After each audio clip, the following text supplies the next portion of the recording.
poder enfrentar toda essa perda.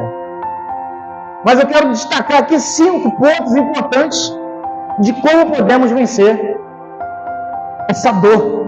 A mensagem que eu quero trazer aqui o título é Como Suportar a Dor da Perda.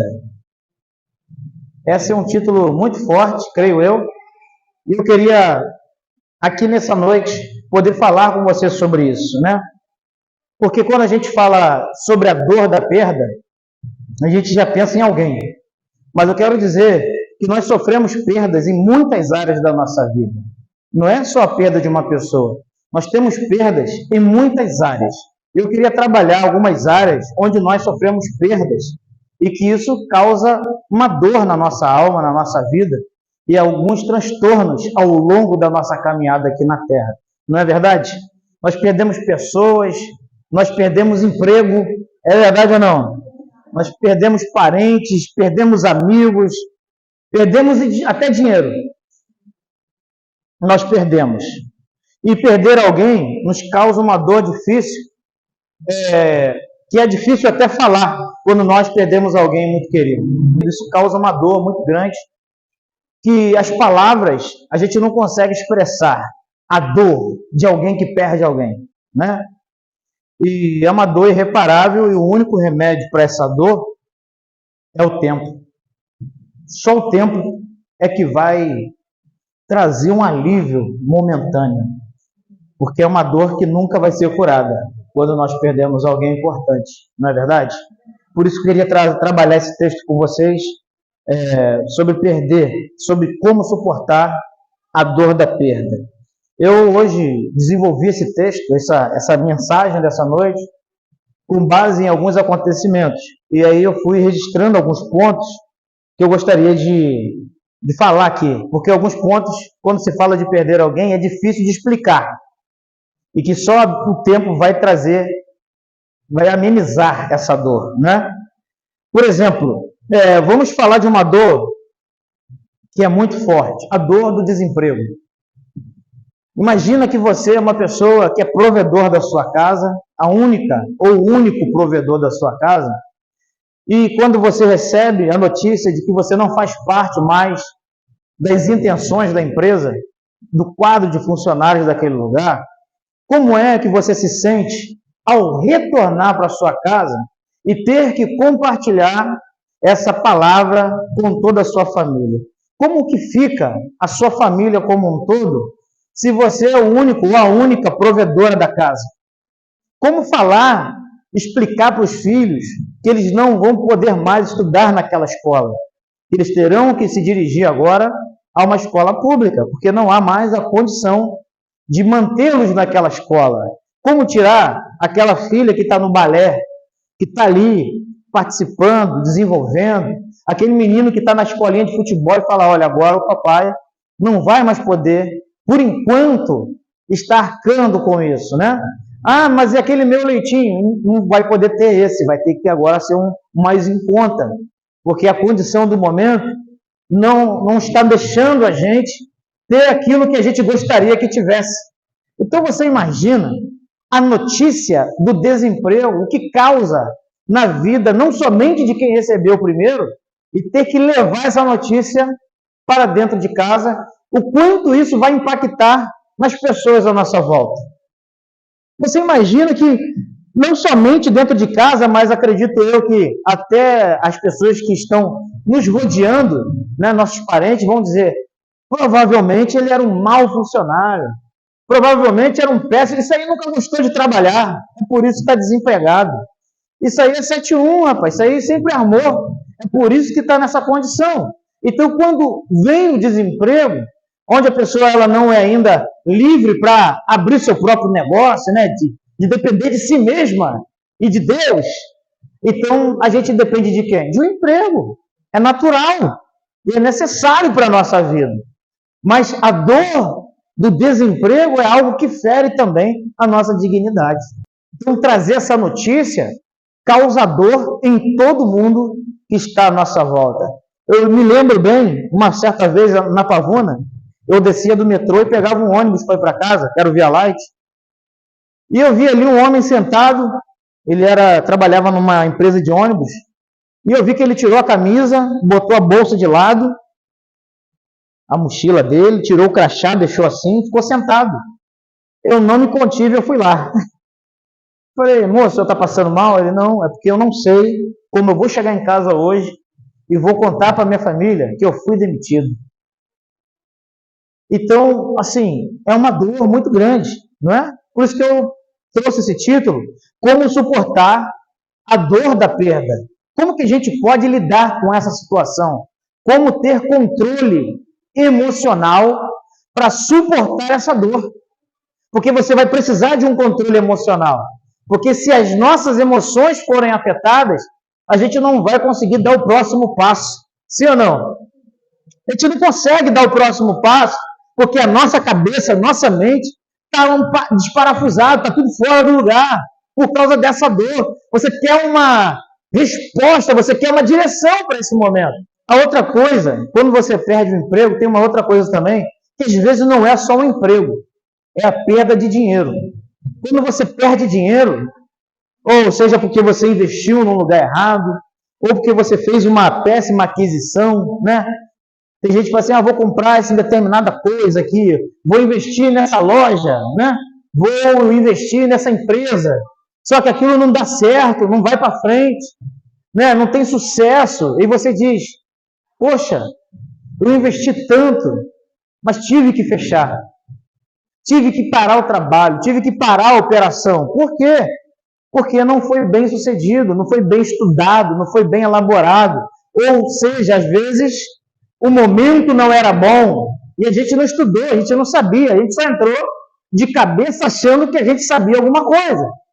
E tem coisas que a gente só vai descobrir estando dentro dele. Quando você toma a decisão de viver aquilo, quando nós tomamos a decisão de enfrentar aquilo, porque dentro da gente existe uma coisa chamada convicção que vai dar certo. Mas no mundo dos negócios, não é a convicção que faz dar certo. É estudo, é estudar a área, estudar as coisas, estudar as pessoas que vai estar com a gente nesse negócio, estudar o que está em volta disso tudo. Principalmente você que crê em Deus, você precisa entender que até, seja lá um terreno ou alguma coisa que você vai adquirir, qual era o campo espiritual que estava naquele lugar, que tipo de demônio estava habitando ali naquele lugar, naquela casa, naquela loja, naquela situação. E aí a gente começa a achar que não deu certo porque o problema sou eu, mas não. Talvez você não teve visão espiritual para enxergar o que estava naquela situação. E aí as coisas vão andando para trás, vão perdendo dinheiro. E aí quando se perde dinheiro, o que acontece logo em seguida? Nós entramos no endividamento e ficamos endividados, porque a gente tenta buscar, sem sabedoria, uma forma de repor aquilo que foi gasto desordenadamente. E a gente vai se endividando, e aí quando você vai pedir ajuda para alguém financeira, aquela pessoa fala, se ele já gastou dele, não deu certo, ainda vou ter que dar do meu, não vai dar certo. Então o que se perde aí? A credibilidade. Perdemos credibilidade.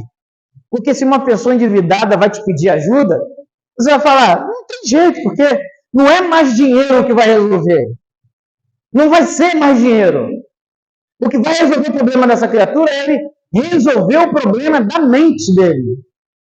Porque senão ele vai entrar na dívida e isso vira um círculo vicioso. Você pega emprestado, paga, pega emprestado, paga, pega emprestado, e assim vai, não para, é uma corrente que não tem fim. Porque o problema não está na quantidade de dinheiro, mas na forma que nós administramos ele. Entende? Alguém aqui está entendendo essa palavra? Então, o que a gente perde aqui quando perdemos dinheiro também? Perdemos credibilidade com as pessoas, com o banco. O nome está sujo? Como é que você vai pegar um empréstimo? Se o nome está sujo, como é que você vai ter um cartão de crédito? Você nem pagou outro. E aí você faz o quê? Você pega o cartão de alguém. E aí você está devendo agora o outro alguém. E o pobre, deixa eu explicar para você, É mais fácil você pagar o cartão de alguém do que pagar o teu próprio. Porque se você não pagar o cartão do vizinho, do parente, você se queima.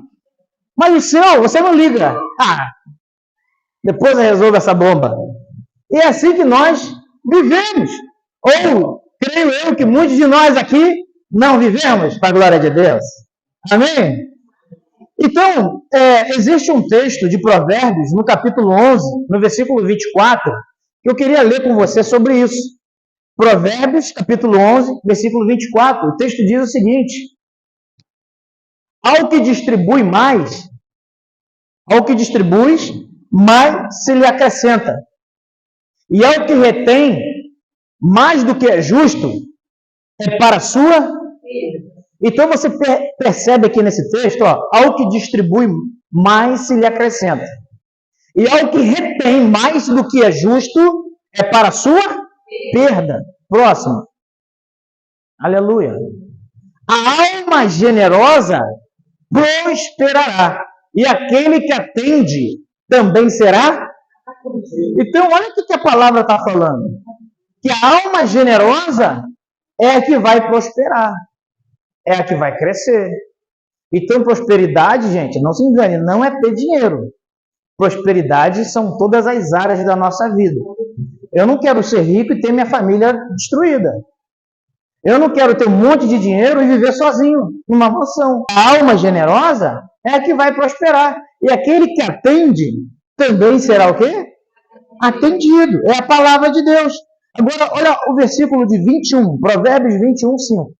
Provérbios 21, 5. Olha o que o texto vai dizer aqui para a gente, nesse mesmo livro. Os pensamentos do diligente tendem só para a abundância. Porém, os de todo apressado tão somente para a...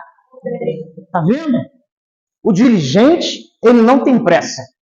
O diligente, ele tende para a abundância. E para você ter abundância, requer tempo, requer experiência para ter abundância.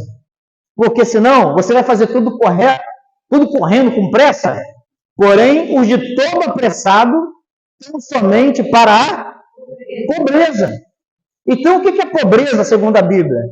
Pobreza é improdutividade. Não é falta de dinheiro. O pobre é aquele que não produz. É aquele que não produz. Alguém está comigo aqui? Às vezes a pessoa associa o pobre ao não ter dinheiro. E logo, se não tem dinheiro, pode olhar. Não trabalha. Não se esforçou. Não tem um histórico de trabalho. Por isso está na... Mas a Bíblia te ensina a sair dela. Amém, irmão? Glória a Deus. E outra perda irreparável que nós temos na nossa vida é perder um amigo. Alguém aqui já perdeu um amigo? Porque existem duas formas de você perder um amigo. Eu vou dizer elas para você agora. Ou porque ele faleceu, ou porque vocês não se entendem mais. Geralmente, a segunda opção é a que mais acontece. Não é verdade? Ou porque faleceu e essa perda é irreparável, fica uma marca, principalmente se faleceu e não fizeram as pazes. Isso a gente pode falar sobre pai, mãe e irmãos. Faleceu, não deu tempo de fazer o quê? As pazes. Olha a dor que vai ficar em quem ficou. E quem morreu já foi. Mas quem ficou vai ter que suportar essa dor até que venha a morte. Só existe um jeito de você se desligar disso. Só através de Cristo. Porque se Cristo te perdoar, você fica livre dessa dor. Se você colocar diante do Senhor essa dor, essa dificuldade, ou essa falta de perdão que alguém não liberou para você, ou porque você não liberou, se você crê em Jesus e colocar diante dele essa situação, Jesus te perdoa. Ele te lava, ele te limpa dos seus pecados. E ele te perdoa e te faz uma nova criatura.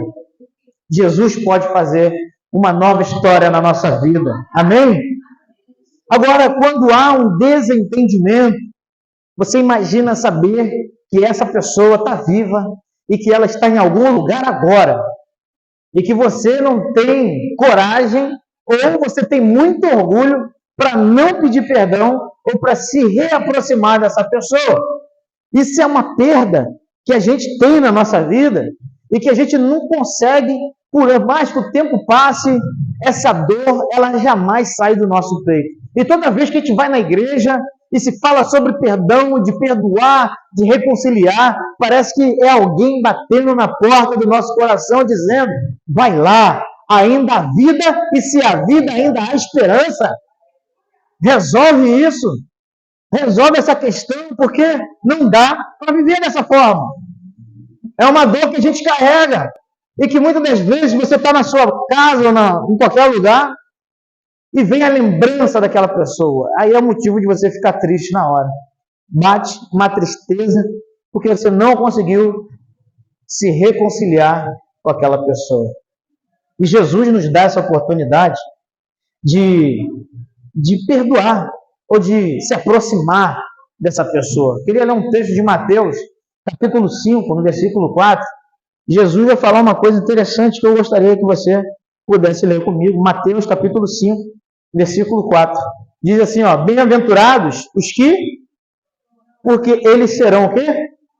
Consolados. Bem-aventurados que choram. E só é consolado quem chora, irmão. Ninguém feliz ou sorrindo será consolado. Só é consolado aquele que chora. Então, para você ser consolado, você precisa estar o quê? Chorando. Mas tem um texto também do Salmo, se eu não me engano, 126. 126, versículo 5, fala o seguinte: os que semeiam em lágrimas cegarão com, ou em outras traduções, colherão, né? Ou seja, muitas das vezes você está semeando com lágrimas. O que é semear? Na nossa vida, na nossa linguagem cristã. É orar, é interceder com choro por alguém, por uma pessoa amada, por uma pessoa distante, cujo relacionamento não está sendo bom no momento. Ou por causa do nosso desentendimento, não há mais relacionamento. Mas se você continuar clamando ao Senhor por essa pessoa, por mais que haja uma mágoa ou uma tristeza no seu coração, os que semeiam com lágrimas, colherão com alegria. Ou seja, não importa a dor que te causaram, continue orando e chorando por essa pessoa em sua oração. Porque isso é profético, é palavra de Deus. Isso significa que, enquanto você ora por aquela pessoa que te feriu ou que te causou dor, está sendo gerado no seu interior o fruto do Espírito Santo. E isso vai fazer com que você amadureça e se torne um adulto na fé. Uma pessoa que tem consciência de que não é perfeita, mas que por causa do amor de Deus é capaz de perdoar. Você recebe essa palavra? Glória a Deus. No versículo 6 ele fala assim, aquele que leva a preciosa semente, andando e chorando. Ele está dizendo o quê? Não pare. Você leva a semente, mas nunca fica parado. Você nunca está na inércia. Você nunca está estagnado. A semente está na sua mão. Quem está com a semente? A semente é a palavra de Deus. Você tem a palavra. Então, se você tem a palavra, você não pode estar parado. Por mais que a situação não esteja boa, continue andando, mesmo que chorando. Aleluia! Porque você voltará, olha a Bíblia, sem dúvida, com alegria, trazendo consigo seus molhos. É muito gostoso, é muito bom você pegar o fruto do teu choro, da tua luta e dizer assim, ó, glória a Deus.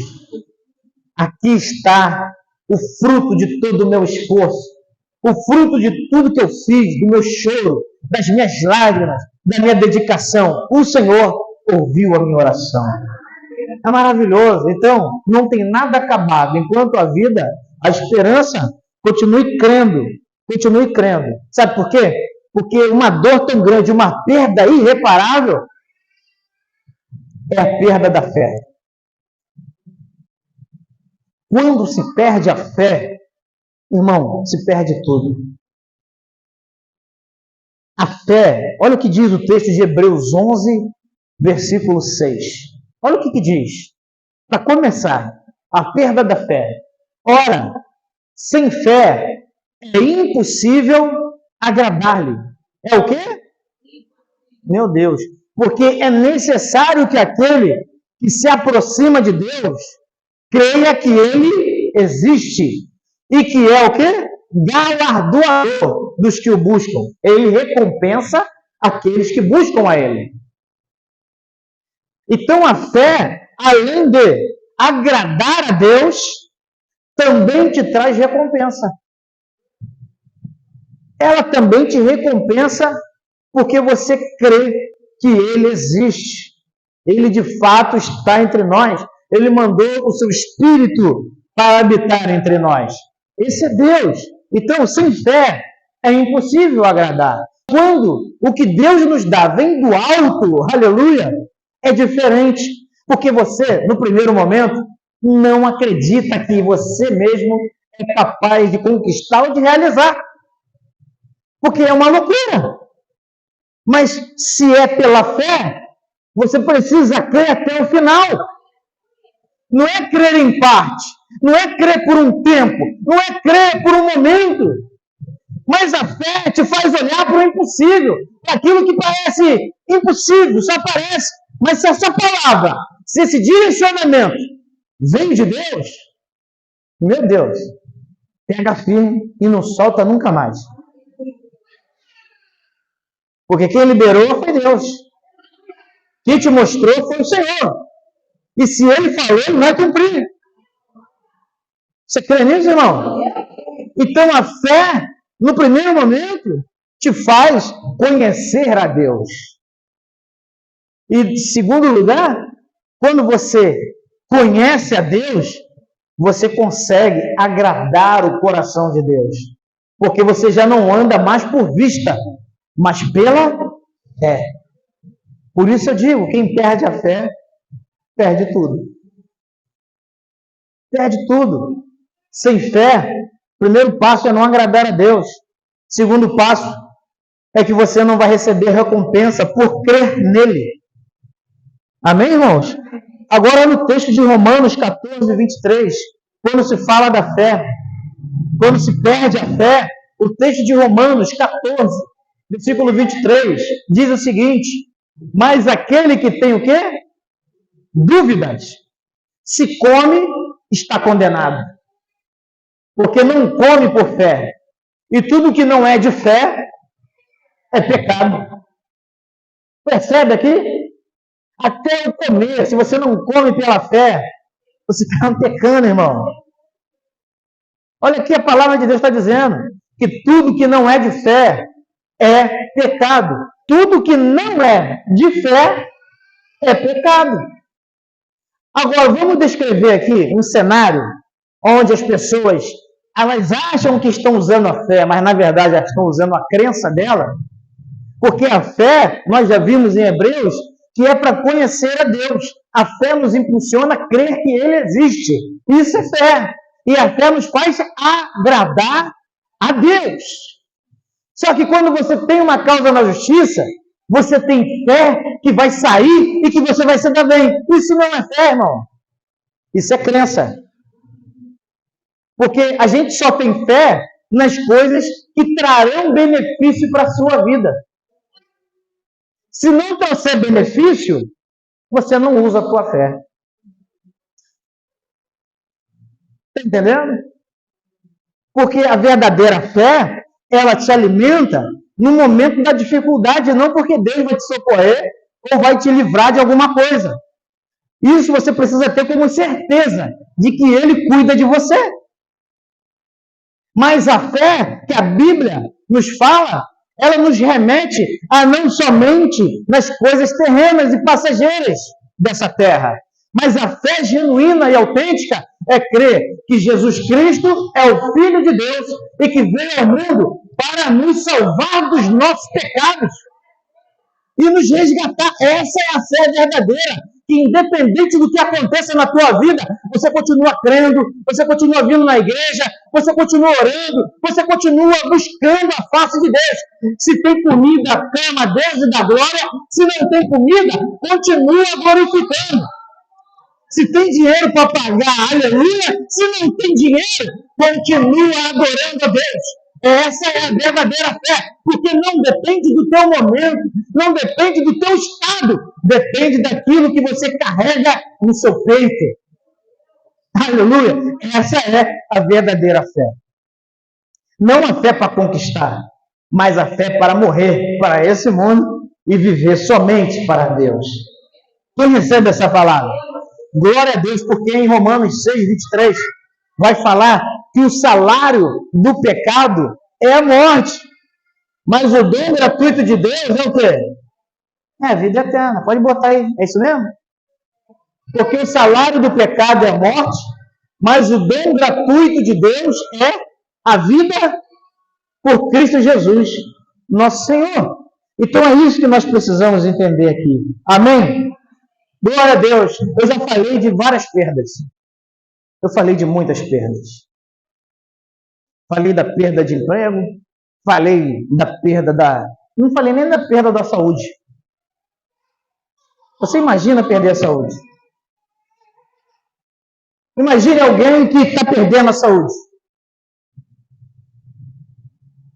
Como deve ser doloroso? Como é que fica a cabeça dessa pessoa que perdeu a saúde, ou está perdendo, ou que ela está vendo que o diagnóstico não está bom, e passa-se dias e dias e vai só piorando? Não é difícil, psicologicamente, pensar no futuro, sabendo que seus dias estão contados, sabendo que seu tempo está acabando por causa da enfermidade? Sabendo que a enfermidade vai te causar dor, porque a enfermidade na minha vida, ela não é somente uma enfermidade minha. O sangue de Jesus tem poder, não tem nenhuma. Mas eu quero trazer o exemplo de que quando alguém está enfermo, esse é um problema de todos da casa. Vai mexer na estrutura da casa. Quando alguém fica dependente de alguém, acabou. Se você precisa sair para algum lugar, você tem que deixar tudo organizado antes de você sair. Você tem que ver se tomou medicamento, ou que horas que é, e você tem que voltar correndo para casa, que não pode passar do horário da alimentação, da medicação, porque agora nós temos uma pessoa dependente, porque a saúde foi embora. Olha que dor que causa. No primeiro momento, nosso coração está voltado para ajudar, mas chega num determinado tempo que aquilo já começa a causar irritação, e a pessoa ela não pode passar essa irritação para quem está enfermo, porque senão pode piorar a situação daquele enfermo. Então olha a força que está dentro da gente para tentar suportar essa dor. Olha a força que está dentro da gente que a gente nem sabe que tem, para poder enfrentar toda essa perda. Mas eu quero destacar aqui 5 pontos importantes de como podemos vencer essa dor. Amém? Quem está comigo aqui nessa noite? Gostaria de receber aqui como nós podemos evitar e vencer essas perdas. Primeiro ponto, nós precisamos estar no ambiente certo e com pessoas certas. O ambiente correto é que vai te proporcionar vencer a dor. Porque imagina alguém muito enfermo e doente, se ela ficar num ambiente onde todos reclamam, onde todo mundo só fala besteira, onde o maior assunto daquele ambiente é a doença, é a dor, é a dificuldade, é a falta de alguma coisa. Essa pessoa ela não consegue vencer. Ela não consegue suportar a dor, porque onde ela está, o assunto que está sendo falado é somente a respeito daquele problema que ela já tem. Alguém está entendendo?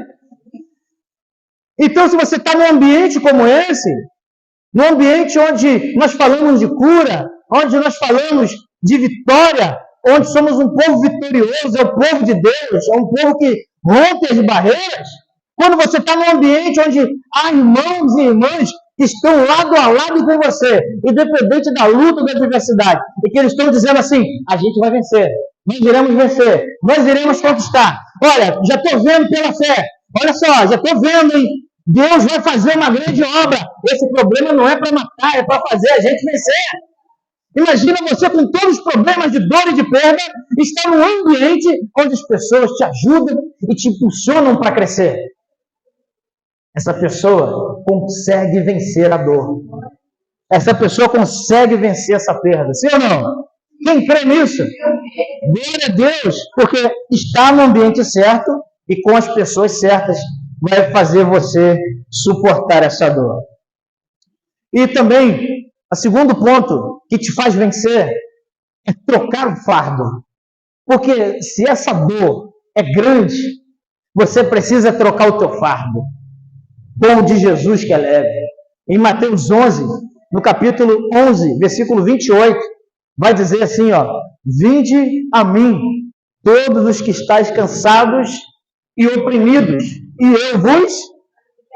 Então, o cansaço e a opressão é algo que é um fardo, é uma dor, é algo muito pesado, que as pessoas convivem com isso diariamente. E muitas entram em crise de depressão ou de ansiedade por causa disso, porque está cansado e oprimido. Vai descansar, eu não consigo nem dormir. Ué, mas como é que consegue ficar no celular, vendo série até 3 horas da manhã? Tem um remédio para dormir? Pega a Bíblia. Começa a ler. Vai te bater um sono terrível. Vinde a mim, todos os que estáis cansados e oprimidos, e eu vos aliviarei. Continua. Tomai sobre vós o meu jugo, e aprendei de mim. Olha o que Jesus diz que ele é. Sou manso e humilde de coração. Então o que a gente tem que fazer nesse estado? Aprender com ele. Aprendei de mim.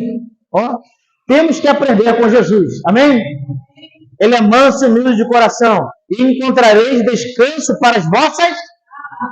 Está vendo que não é para o corpo? O corpo tem que ralar. O corpo tem que trabalhar.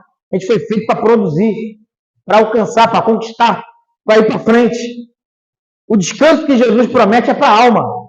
Porque se a tua alma estiver bem descansada, o teu corpo vai sentir alívio. Já viu aqueles crentes que não buscam a Deus, não oram, não têm compromisso com a igreja, não têm intimidade com Deus, mas eles querem insistir que o outro tenha. Já falei com ela, já falei com ele. Ué, nem você tem. Nem você é o exemplo. Como você quer que o outro seja santificado? Como você quer que o outro busque a Deus, se nem você é o exemplo? Não tem como. Para ensinar alguém, você primeiro tem que dar o primeiro passo.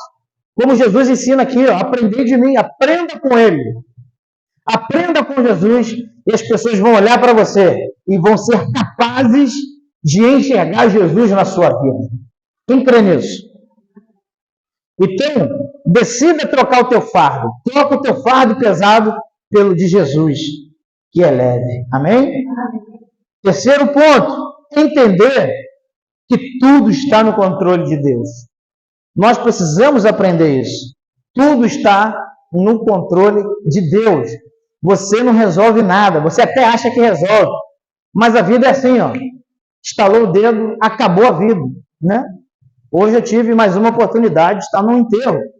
Então a gente vê lá, todo dia morre gente. Todo dia está descendo gente à sepultura. Por que você acha que a sua vida, você é imortal? Sua alma é. Seu corpo não. Então cuide do seu corpo e da sua alma, para você não abreviar o seu dia sobre essa terra. Amém? Entenda que tudo está no controle de Deus. Ah, mas pastor, o governo está fazendo isso e aquilo. Está no controle de Deus. Ah, mas o governador, o presidente, está no controle de Deus. Por essa palavra que eu carrego. A Bíblia fala que o mundo vai de mal a pior. Não espere melhor. Eu fico com a Bíblia.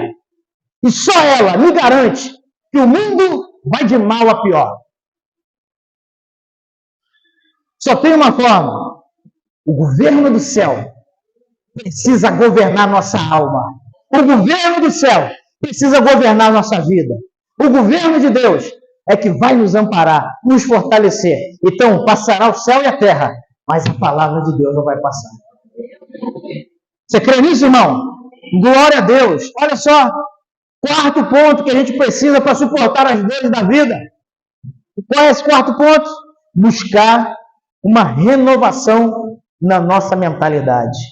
Se você não nascer de novo, se você não mudar a tua mentalidade, você nunca vai poder experimentar uma nova vida. Porque tudo que você faz se repete, as dores se repetem, tudo se repete. Então, se você não quiser mais que essas coisas se repitam, você precisa mudar a tua mente. Você precisa abrir a tua mente para a palavra de Deus. É a única que pode trazer salvação para a sua alma. É a Bíblia, é a palavra de Deus. Em Romanos, capítulo 12, versículo 2, fala sobre isso.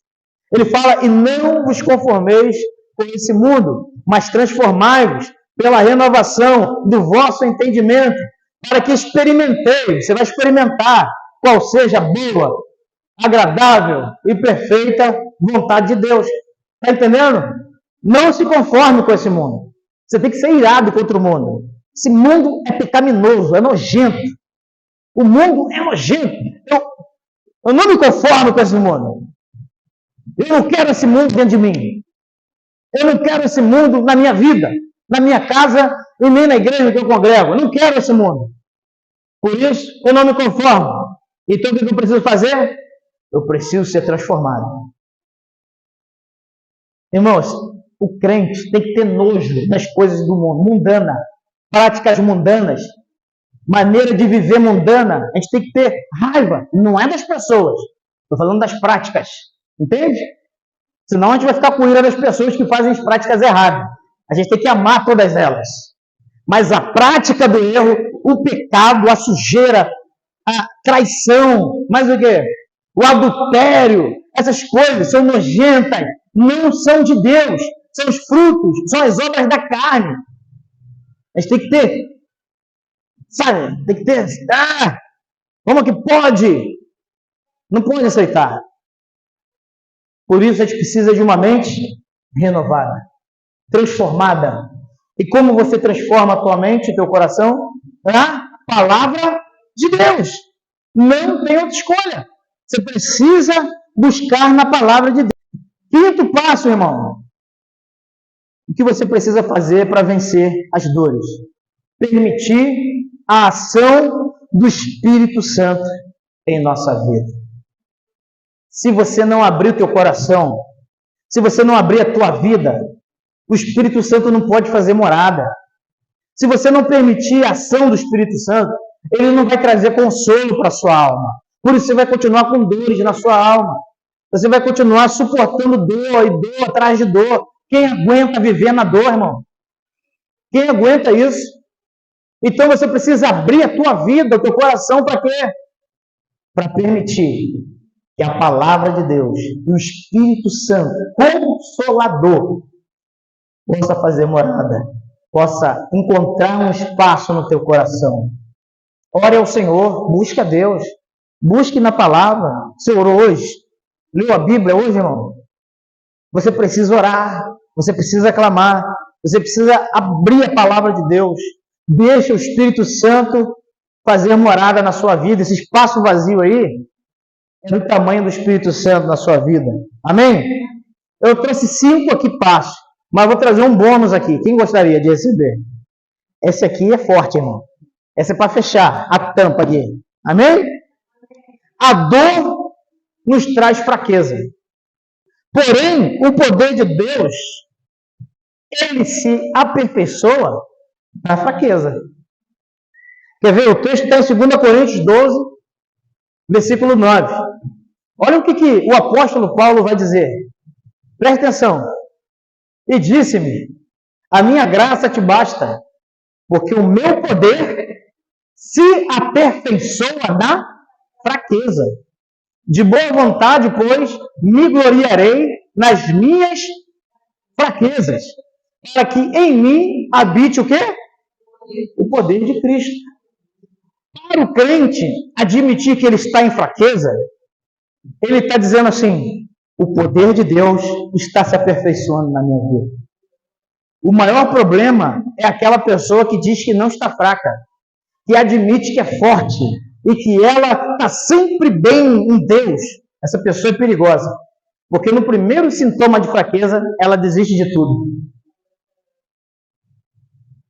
No primeiro balançado do navio, ela já pula na água.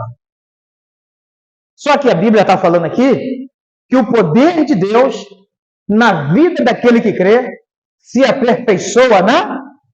Então, todo momento em que você estiver sentindo fraqueza na alma, significa que Deus está te aperfeiçoando. Ele está te fortalecendo. O que você precisa nesse momento é permanecer. Amém? O que te causa dor será transformado na manifestação do poder de Deus. O que te causa dor hoje? Qual é a tua dor agora? Essa dor vai se transformar na manifestação do poder de Deus. Não reclame da tua dor. Não reclame da tua dificuldade. Não reclame dos teus problemas. Enfrente. Você vai sentir fraqueza, mas entenda que é na fraqueza que Deus se aperfeiçoa na sua vida.